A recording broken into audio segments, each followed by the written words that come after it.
എൻ്റെ പേര് ഓമന. എൻ്റെ സ്ഥലം കോട്ടയം. ഞാൻ 2019 ഉടമ്പടി എടുത്തു. രണ്ടാമത്തെ തവണയാണ് ഞാനിപ്പോൾ ഈ അൾത്താരയിൽ കയറി നിൽക്കുന്ന സാക്ഷ്യപ്പെടുത്തുന്നത്. അതിന് എനിക്ക് പരിശുദ്ധ അമ്മ തന്ന അനുഗ്രഹത്തിന് ഈശോയ്ക്കും പരിശുദ്ധ അമ്മയ്ക്കും ഞാൻ കോടാനുകോടി നന്ദി ആദ്യം തന്നെ പറയുകയാണ്. എൻ്റെ ആദ്യത്തെ സാക്ഷ്യം, എൻ്റെ വലത് കൈക്ക് ഒരു സർജറി കഴിഞ്ഞതായിരുന്നു. സർജറി കഴിഞ്ഞതിന് ശേഷം ഡോക്ടർമാർ തന്നെ പറഞ്ഞിരുന്നു, ആ സർജറിയിൽ കഴിഞ്ഞാൽ കൈക്ക് ചെറിയ തളർച്ചയുണ്ടാകുമെന്നും കൈകൊണ്ട് അധികം ജോലിയൊന്നും ചെയ്യാൻ സാധിക്കുകയില്ലെന്നും എന്നോട് പറഞ്ഞിരുന്നു. കൈയുടെ സർജറി കഴിഞ്ഞ് ഒരു 2 ആഴ്ച കഴിഞ്ഞപ്പം കൈയുടെ വിരലുകൾ എല്ലാം മടങ്ങിപ്പോകുന്ന ഒരവസ്ഥയിൽ വന്നിരുന്നു. അത് കഴിഞ്ഞ് വീണ്ടും സർജറി ചെയ്ത ഡോക്ടറെ കാണിച്ചപ്പോൾ ഒരു സർജറിയും കൂടെ ചെയ്യണമെന്നും വിരലുകളുടെ ഇടയ്ക്കായിട്ട് ഒരു ചെറിയ വെയിനൊരു പ്രശ്നമുണ്ട്, അതൊരു സർജറിയും കൂടെ ചെയ്യണമെന്ന് ഡോക്ടർമാർ പറഞ്ഞു. പക്ഷേ എനിക്ക് ആദ്യത്തെ സർജറിയോടുകൂടി തന്നെ പേടിയായിരുന്നു. പിന്നീട് ഞാൻ സർജറിക്ക് പോയില്ല, ചെറിയ ചെറിയ മരുന്നുകളൊക്കെ ഉപയോഗിച്ചു. പക്ഷേ എനിക്ക് വേദനയ്ക്കൊരു കുറവും വന്നിരുന്നില്ല. കൈകൊണ്ടൊരു ജോലിയും ചെയ്യാൻ സാധിക്കാത്ത അവസ്ഥയായിരുന്നു. അങ്ങനെയായിരുന്ന സമയത്ത് ഇവിടെ വന്ന് ഞാൻ ഉടമ്പടി എടുക്കുകയും ഉടമ്പടിയിൽ ഞാൻ എൻ്റെ കൈയുടെ വേദന മാറ്റിത്തരണമേ, എൻ്റെ വലത് കൈയുടെ ഈ തളർച്ച നീക്കിത്തന്ന് എനിക്ക് ജോലികൾ ചെയ്യാൻ സാധിച്ചു തരണമേ എന്ന് ഞാൻ പരിശുദ്ധ അമ്മയോടും ഈശോയോടും പ്രാർത്ഥിച്ചു. ഇവിടെ നിന്ന് ലഭിച്ച വിശുദ്ധ തൈലം ഞാൻ വിശ്വാസപ്രമാണം ചൊല്ലി എൻ്റെ കയ്യിൽ പുരട്ടി എൻ്റെ കൈയുടെ വേദന പൂർണ്ണമായിട്ട് മാറി കിട്ടുകയും ഇപ്പോൾ എൻ്റെ വിരലുകളെല്ലാം മടക്കുന്നതിനും നിവർക്കുന്നതിനും എൻ്റെ കൈയുടെ തളർച്ചയെല്ലാം നീങ്ങി എല്ലാ ജോലികളും എനിക്ക് ചെയ്യുന്നതിനും സാധിച്ച് പരിശുദ്ധ അമ്മയെ ഇങ്ങനെ സാധിച്ചു തന്ന പരിശുദ്ധ അമ്മയ്ക്കും ഈശോയ്ക്കും ഞാൻ കോടാനുകോടി നന്ദി പറയുന്നു. എൻ്റെ രണ്ടാമത്തെ സാക്ഷ്യം, എനിക്ക് കിഡ്നി സ്റ്റോണിൻ്റെ അസ്വസ്ഥത ഒരു 10 വർഷമായിട്ടുണ്ടായിരുന്നു. ആ 10 വർഷത്തിനിടയ്ക്ക് ഞാനിനി പോകാനായിട്ട് ഒരു ഹോസ്പിറ്റലും ഇല്ല, ചെയ്യാനായിട്ടൊരു സ്കാനിങ് ഇല്ല, കഴിക്കാത്ത മരുന്നുകളില്ല, എനിക്കൊരാഹാരവും കഴിക്കത്തില്ലാതെയായി. ആദ്യം തന്നെ ചെന്നിരുന്ന ഡോക്ടർ എന്നോട് പറഞ്ഞു, ഇനി മരുന്നുകളൊന്നും കഴിക്കേണ്ട കാര്യമില്ല, ഈ സ്റ്റോൺ ഇങ്ങനെ വന്നുകൊണ്ടിരിക്കുകയാണ്. അതിനുശേഷം ഞാൻ മരുന്നുകളെല്ലാം കംപ്ലീറ്റ് നിർത്തി. എൻ്റെ മോളെന്നോട് പറഞ്ഞു, അമ്മേ എന്നും ഇങ്ങനെ സ്കാൻ ചെയ്ത് കഴിഞ്ഞാൽ അതും ഒരു പ്രശ്നമാണ്, എല്ലാ മാസവും ഹോസ്പിറ്റലിൽ പോകുന്ന ഒരു അസ്വസ്ഥതയായി തീർന്നു എനിക്ക്. പക്ഷേ ഞാൻ ഇവിടെ വന്ന് എൻ്റെ പരിശുദ്ധ അമ്മയുടെ അടുത്ത് വന്നതിന് ശേഷം ഇന്ന് 4 വർഷമായി. ഞാൻ ഒരു ഹോസ്പിറ്റലിൽ ഒരു മരുന്നിനായിട്ട് പോവുകയോ എനിക്ക് അങ്ങനെ ഒരു വേദന ഉണ്ടാകുകയോ ചെയ്തിട്ടില്ല. ഈ അസ്വസ്ഥത മാറിക്കിട്ടിയത് എൻ്റെ ഇടത്ത് സൈഡിലായിട്ടായിരുന്നു വേദന. അത് മാറിക്കിട്ടിയത് ഞാൻ പരിശുദ്ധ അമ്മയുടെ തൈലം വിശ്വാസപ്രമാണം ചൊല്ലി പുരട്ടുകയും ബഹുമാനപ്പെട്ട ജോസഫ് അച്ഛൻ്റെ രോഗശാന്തി പ്രാർത്ഥന കേൾക്കുന്ന സമയത്ത് ഞാൻ ആ പ്രാർത്ഥന കൂടുകയും വിശ്വാസത്തോടു കൂടി പ്രാർത്ഥിക്കുകയും ചെയ്തിരുന്നു. അതിൻ്റെ ഫലമായിട്ട് എൻ്റെ രോഗം പൂർണ്ണമായിട്ട് മാറുകയും ഇപ്പോൾ 2 വർഷമായി എല്ലാ ആഹാരം കഴിക്കാൻ എനിക്ക് സാധിക്കുന്നുണ്ട്. അതുപോലെ തന്നെ ഒരു മരുന്നുകളും ഞാൻ ഉപയോഗിക്കുന്നില്ല. പരിശുദ്ധ അമ്മയ്ക്കും ഈശോയ്ക്കും എൻ്റെ ഈ അസ്വസ്ഥതകൾ നീക്കി തന്ന ദൈവത്തിന് ഞാൻ കോടാനുകോടി നന്ദി ഞാൻ പറയുന്നു. എൻ്റെ മൂന്നാമത്തെ സാക്ഷ്യം, എനിക്ക് തൈറോയിഡിൻ്റെ അസ്വസ്ഥതയുണ്ടായിരുന്നു. അത് ഒരു 3 വർഷമായി തുടങ്ങിയിട്ട് അതിൻ്റെ മരുന്ന് കഴിക്കുന്നുണ്ടായിരുന്നു. മരുന്ന് കഴിച്ചുകൊണ്ടിരുന്ന സമയത്ത് എനിക്ക് ഇംഗ്ലീഷ് മരുന്നുകൾ അത്ര പറ്റുന്നില്ലാത്ത ഒരവസ്ഥയായിരുന്നു. ഞാൻ ഇവിടെ വന്ന് മാതാവിനോട് ഞാൻ ശക്തമായിട്ട് പ്രാർത്ഥിച്ച്, ദൈവമേ ഈ മരുന്നൊന്ന് ഉപേക്ഷിച്ച് മരുന്നൊന്ന് നിർത്തണമേ എന്ന് ഞാൻ പരിശുദ്ധ അമ്മയോട് പ്രാർത്ഥിച്ചു. വ്യഞ്ചരിച്ച ഉപ്പ് വിശ്വാസപ്രമാണം ചൊല്ലി ഞാൻ വെള്ളത്തിൽ കലക്കി ചെറുതായിട്ട് കുടിക്കുകയും തൊണ്ടയിൽ എന്നും രാവിലെ പ്രത്യക്ഷീകരണ പ്രാർത്ഥന ചെല്ലുന്ന സമയത്ത് വ്യഞ്ചരിച്ച തൈലം തൊണ്ടയിൽ പുരട്ടുകയും ചെയ്തു.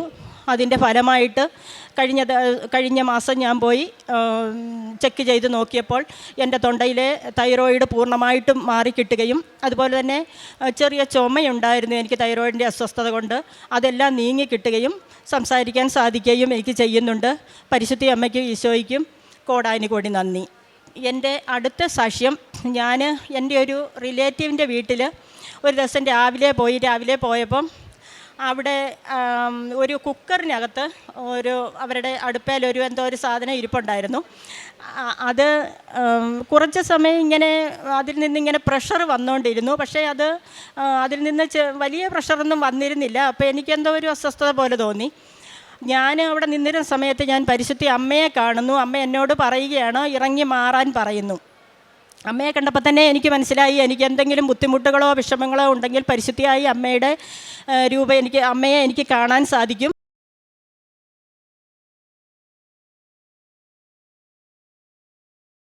ഇറങ്ങുകയും ഇറങ്ങിക്കഴിഞ്ഞപ്പോൾ തന്നെ ഈ കുക്കർ പൊട്ടിത്തെറിക്കുകയും ചെയ്തു. പൊട്ടിത്തെറിച്ച് ഞാനവിടെ ഉണ്ടായിരുന്നെങ്കിൽ എനിക്ക് വലിയ അപകടം ഉണ്ടായേനെ. പരിശുദ്ധ അമ്മയ്ക്ക്, അതിൽ നിന്ന് എന്നെ രക്ഷിച്ച അമ്മയ്ക്ക് കോടാനുകോടി നന്ദി ഞാൻ പറയുന്നു. എന്തെങ്കിലും കാര്യം സാധിച്ചാലും സാധിച്ചില്ലെങ്കിലും എൻ്റെ അമ്മയ്ക്ക് എപ്പോഴും നന്ദി പറഞ്ഞുകൊണ്ടാണ് ഞാൻ നടക്കുന്നത്. പരിശുദ്ധ അമ്മയുടെ അനുഗ്രഹം എനിക്ക് എപ്പോഴും എൻ്റെ വീട്ടിലുമുണ്ട്.